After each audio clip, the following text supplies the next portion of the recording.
Welcome back to another episode of LeaderShipping. This is what we call a bonus episode. We're going to occasionally mix these in. There'll be shorter episodes with colleagues of mine here at Sifted. Typically, when there is a big kind of news in the industry, whether it's in PARCEL or with Amazon, we're going to hold these. This episode is really going to be focused on the GRIs, which have been announced from each carrier. And joining me on today's episode is Sifted's VP of Data Insights, Kevin Miller. Kevin, how you doing? Doing great. How are you doing, Caleb? I'm doing awesome, and we've got a lot to talk about. Yes. Both, FedEx and UPS have kind of given their blueprints for the GRI, as well as some peak season or demand charges is what they're calling it. But before we dive into it, I think it's really important that listeners get a good understanding of who you are. And I'll give a brief introduction, but I would love for you to fill in any gaps that might not be there. Yeah, absolutely. In short, Sifted's very lucky to have Kevin. I don't think you'll say that. You're too humble of a guy, but Sifted really is lucky to have you, Kevin. I think as your role of Vice President of Data Insight, with Sifted being a data company, I think it's one of the most important roles that we have at Sifted, and you fill it extremely well. Kevin, you started helping shippers win competitive advantages through kind of going through that data and helping shippers identify what's found in their parcel invoice data and how they can, weaponize that in going into RFPs with FedEx and UPS, or, correct some self-inflicted pain that they might be making in their own organization, probably through operational changes. But before Sifted, you were pretty pivotal at creating an audit program with JCPenney. Is that right? Yeah, that's right. So I used to work in their accounting office, actually, and developed a program to monitor and basically, weaponize their data that they were getting from store managers and things using credit cards that there was just no control over. So we developed a really good system in place to just create some accountability and provide that visibility back to leadership. Well, it sounds oddly similar. It is, honestly. Yeah, what we do at Sifted. And talk about good experiences. We had a great experience speaking together at PARCEL Forum in Nashville. That was just a couple weeks ago. Wasn't that awesome? That was awesome. Yeah, it was great to see that a lot of our shippers their wheels are turning, hey, the landscape is changing. What do I need to do? This is territory for a lot of us in the parcel world where, UPS and FedEx aren't the only option. So talking about that diversity, what its challenges are and why people should be considering it now versus, more than ever before was really important and fun to discuss with people. I think so many shippers are kind of fed up with the, duopoly that acts like a monopoly. Yeah. Where they know single sourcing all of their business into one carrier is probably not the best approach. Yeah. And I think a lot of that has come from, pain that shippers have gone through, COVID and it being a carrier's market for so long, all the way down to, the UPS labor strike situation that gave shippers a lot of heartburn. Yeah. But one that I think jumps out at me that we're going to talk about today, really based around that general rate increase that happens every year, it feels like the carriers have gotten more aggressive doing that. I mean, they've come down. I've heard that from shippers, like, oh, it's not as bad as it was last year. Are you kidding me? Last year was the highest increase we have ever seen from FedEx and from UPS. So yes, it's not as bad as that.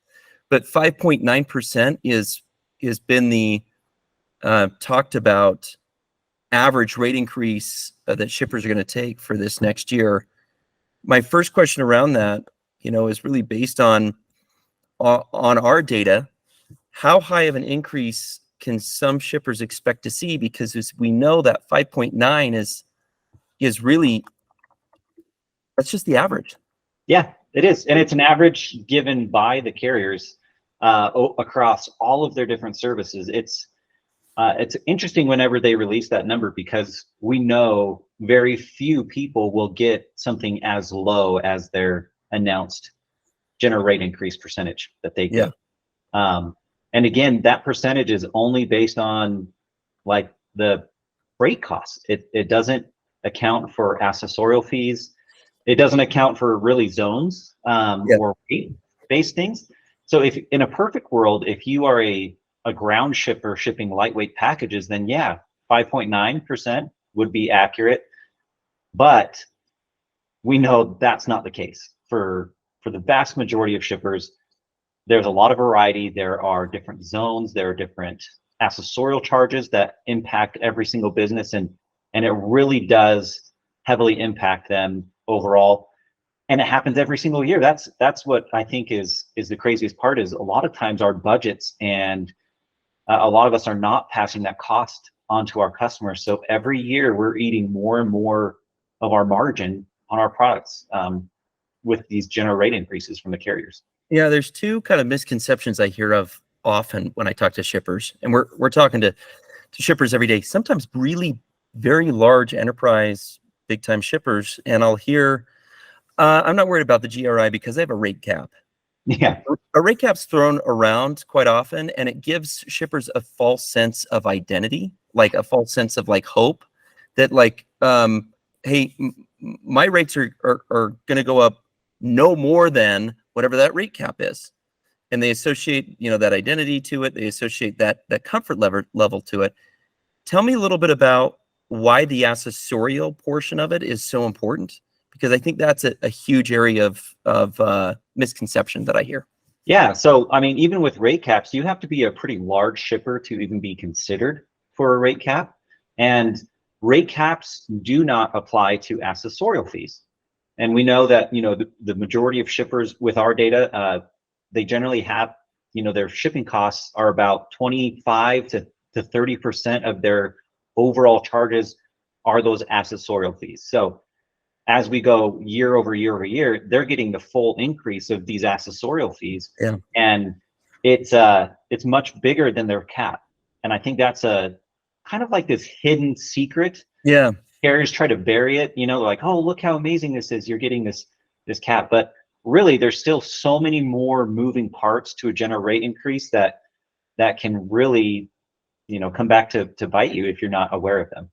Yeah, I think the carriers are banking on the fact that shippers aren't sophisticated enough to figure that out. Yes. And it is hard. Like, it's a giant math problem to solve, to go through it, look at your historical data, basically your old shipments, identify which of those old shipments fall in which categories with what accessorial fees. Yeah. And then apply it based upon the go forward to say old versus new. What does it look like? Yeah. So Kevin, I know that there's some specific increases that FedEx and UPS have announced. Mm-hmm. What are some of those increases? If I'm a shipper, what can I expect to pay more for going into 2024? That's a great question, because when they release that general rate increase percentage, it's a overall percentage, right? So depending on how you ship, it will maybe impact you more or less than what you might be expecting. So from the FedEx 2024 general rate increase that we've analyzed, we did find that express shipments are actually the ones that are hit the most with the increase. So when they're saying 5.9, we're actually seeing that it's closer to like 6.7% for express services, where 2-day, I think, got hit the hardest at about 7.9% if you go higher on the zone, which many of us do. If we're a zone 2 or zone 3 shipper, it's right around that 5.9. But if you're a zone 5, 6, 7, 8 shipper, it's hitting you 7.9%. So it jumped pretty significantly, because it's a lot more complex for the carriers to ship that package across the nation. So we're seeing that, FedEx and UPS both, they're starting to pass the cost on to the shippers for these really difficult logistical problems that they have. So, express services is one of them, but even ground services, you can see a vast difference in the GRI increase for specific behaviors. So if I'm looking for really lightweight packages that are not going very far, it's 5.9, you know, and sometimes it's even less. Sometimes it's 5.4, you know, it's like, yay, I have that. But the second you pass that 30 to 40 pound mark, and you're even zone 3 or 4, you're jumping back into the 6.7, 6.8% increase type realm. And those packages are more expensive. So the 6.7, 6.8 adds up really fast. And it's interesting to see that they are continually hammering the higher weight packages for the weird dimensional packages. They don't want to ship those. And so they're starting to continually increase those prices for those shipments. You know, that's really interesting you say that, because oftentimes we get questions from clients that say, hey, you know, what are you seeing? What direction do you think FedEx is heading into, or UPS is heading into?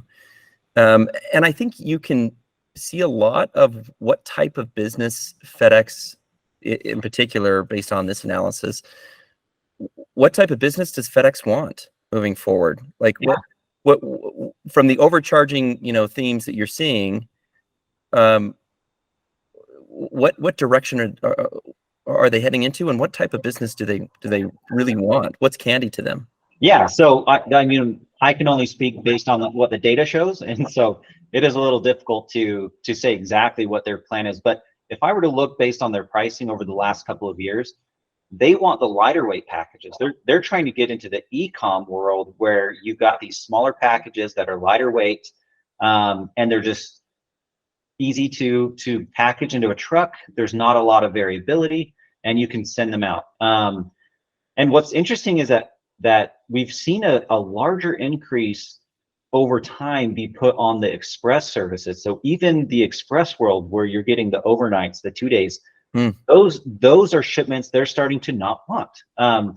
Could be with recent discussions. I know they had some conversations they need to have with their pilots over different issues. And it's just interesting that the express is getting hit pretty hard, but international is not. International is pretty consistent, right around the GRI percentage. So I don't know if they're trying to get into the international world and not so much into the express side of things, but yeah, anything that's heavy, going far with express or with ground, they don't want.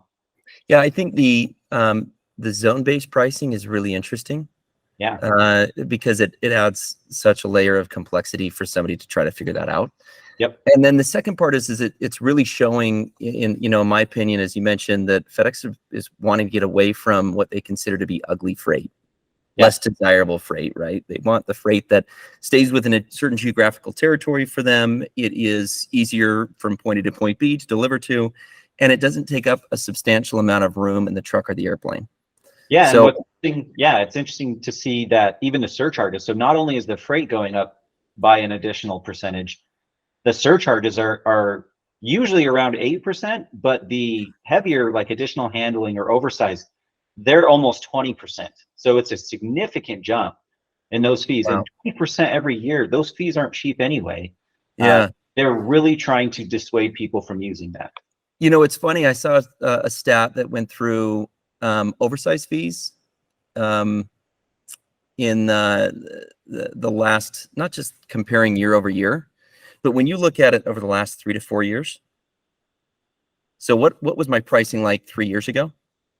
What does it look like today? And you look at some of those oversized fees. Some of those oversized fees have gone up 200, 400, and I know Overmax has gone up over 1,500%. Yeah.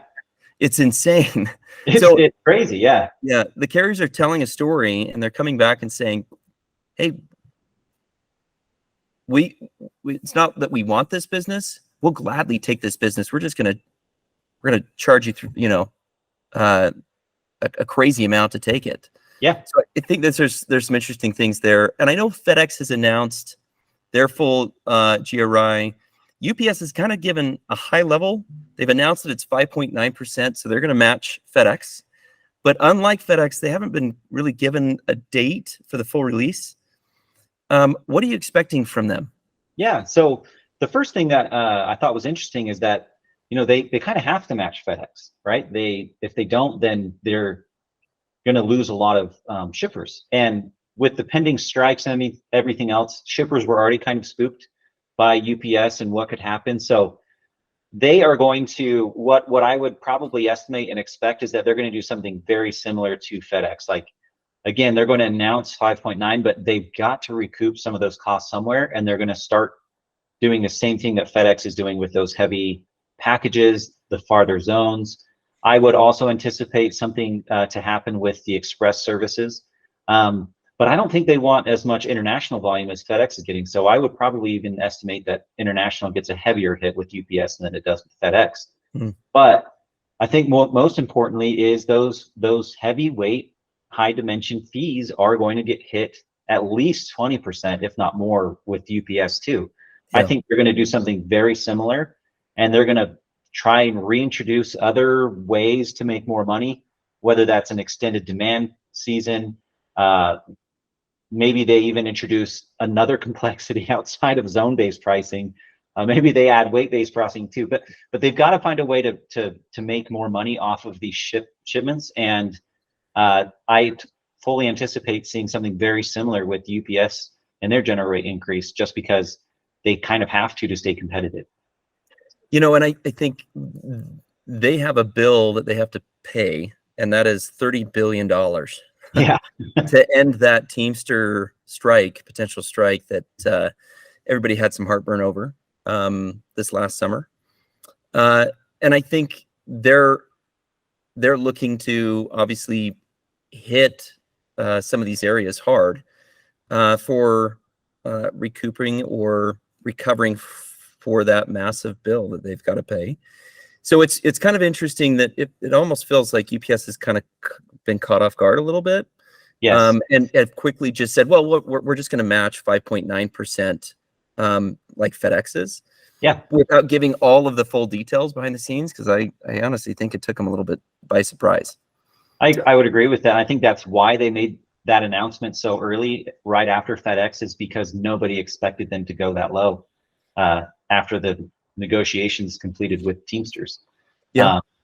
And that's probably why we won't see the details for a little while, because they have to go recalculate and figure out how to still make up some of that cost. Yeah. You know, there's so many moving pieces, and I know, you know, we're kind of just at the start of both peak season and have got basically the land for the GRI, but what would be your final advice to give to shippers to prepare for these increases?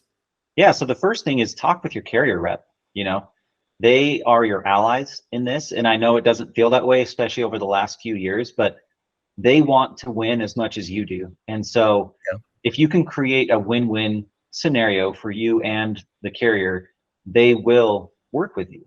They will help you. And in order to do that, you need to know what your real impact is, so you can have educated conversations with your carrier rep. You know, choosing a partner like Sifted that we can give you those details on what specifically is going to impact you as a shipper is really, really important. You know, they announced 5.9. The average we've seen is closer to 7%. Yeah. With the accessorials and everything. And knowing that, you can go back and talk with your carrier rep and say, hey, you know, I am a really big, like, I have a lot of dangerous goods, and this is going up 20% this year. What can I do? Like, I can't change my business model, but what can I work on with you guys to maybe reduce my costs somewhere else? Like, is there something that you guys can see on top of the data that I'm seeing? So that's my first piece of advice, because I know that, you know, switching carriers or carrier diversification, that's a much longer term strategy. But my first step is talk with your carrier rep and understand your data.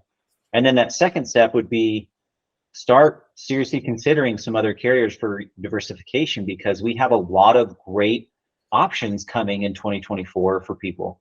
You know, USPS has finally launched their Ground Advantage program, where they will come pick up your packages for the first time. It's very cool to see that. And they didn't even introduce peak charges.